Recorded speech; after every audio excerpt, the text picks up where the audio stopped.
Қайырлы күн оқырман, қалдарыңыз қалай? Негізінде әйелді мінсіздік шаршатып жібереді дегенге мен кәдімгідей көзім анық жетіп жатыр.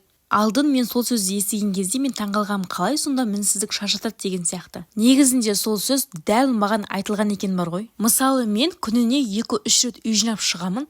Білмеймін неге екен, өзім қайта-қайта үй жинай беремін. Сәл бірдеңе шашылса бітті, уже нерв тамырларым жарылатын сияқты болып тұрады бар ғой.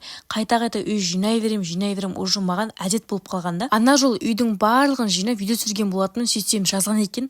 Мына үйде бала-шаға тұрмайтын сияқты, үй деген тап-таза ғой депші. Аллаға шүкір, Құдайдың берген 4 бала-шағасы бар, бірақ олар былай үйді шашып, қоқты олай ойнамайды. Ойнағанның өзінде кейінірек өздері барлығын жинап қояды, менің айтуымсыз. Мен сториске күнделікті өмірімді салып отырамын ғой, сөйтсем бір қыз жазыпты. Неге сіз өзіңіздің істеген жұмыстарыңыздың барлығын мақтанып отырасыз депші? Қыздар негізінде ол мақтаныш емес қой, жай ғана біреуге шабыт беру мақсатында салам негізінде. Көпшілік қыздардың сұрауыменен салып отырамын, барлығынша үнемі айтады маған, уборка жасаңыз, салыңызшы, маған кәдімгідей шабыт болады деген сияқты. Сол үшін барлығын салып отырамын.